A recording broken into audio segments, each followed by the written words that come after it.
Controversy puts Texas A&M in the spotlight. Earlier this month, the university's president stepped down after claims that political pressure derailed plans to hire a black professor. Then just this past week came news that a professor was temporarily suspended after she allegedly said something negative about Lieutenant Governor Dan Patrick during a lecture.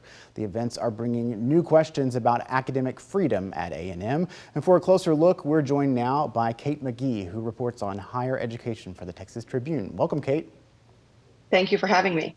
Thank you. So you've been covering these stories. Let's start with the issue involving the lieutenant governor, who was the professor who got suspended, and what happened to lead up to the controversy there. Yes, so she was giving a guest lecture at the University of Texas Medical Branch in Galveston about the opioid crisis, which is her area of expertise, when she made a comment about the lieutenant governor, which no one has been able to confirm verbatim for us what exactly she said, but it was something about the policy decisions in the lieutenant governor's office and the impact they can have on preventing opioid-related deaths. And we have confirmed that the daughter of Land Commissioner Dawn Buckingham was in that class, and A&M confirmed that this complaint started with the Land Commissioner Dawn Buckingham, who called Dan Patrick, who then reached out to the Texas A&M University Chancellor John Sharp to alert him of this complaint that had been made about the comments. And then from there, it kind of went down the chain of command from the system to the university. And by the end of the day, the professor was put on administrative leave pending some kind of investigation by the university into what had happened. You know, we kind of alluded to this, but earlier this month, A&M President Catherine Banks resigned amid some other controversy. What happened there? Yes, so a few months ago, or last month rather, the university announced that it hired Kathleen McElroy to launch the new journalism program that it was reviving at Texas A&M. They did this whole signing ceremony for her to come from UT Austin to Texas A&M to lead this new program.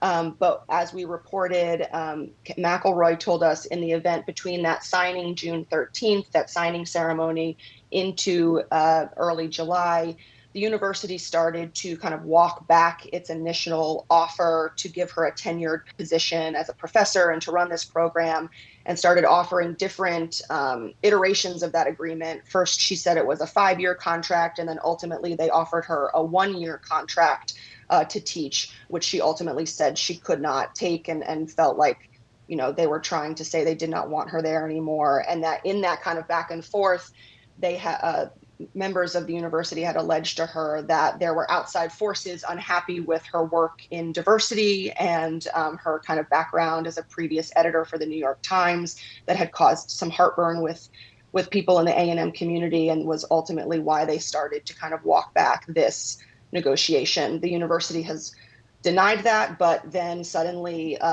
last week, the president resigned and said that the negative media attention was going to force her to step back. There's still a lot of unknowns in kind of what had happened there that we're waiting to try and report out. So that story is definitely not over. Yeah, what's the response been like on campus?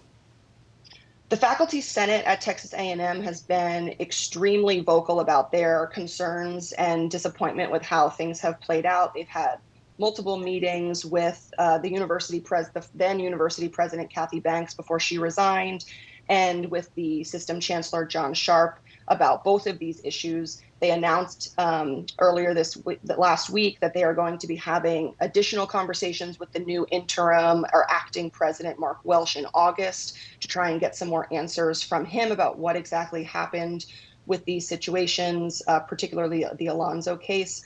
And a lot of faculty, my colleague Alejandro Serrano spoke to a lot of faculty members about just the morale hit that this has taken at the university. There's concerns about retention issues for faculty and recruitment.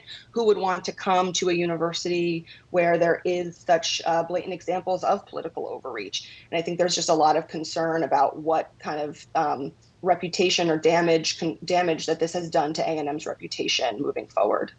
All right, Kate McGee, higher education reporter for the Texas Tribune. Thank you so much for following this and for joining us. Thank you. New developments in the battle over the water barriers on the border. How the orange obstacles are pitting President Biden against Governor Abbott over who controls border policy. A Democrat looking to unseat Senator Ted Cruz makes gun reform a central issue. But there's a question about a key statistic he uses to make his case. We put his claim in context. Newly released data gives us a closer look at the impact of Alzheimer's in Texas, why some counties have higher rates than others.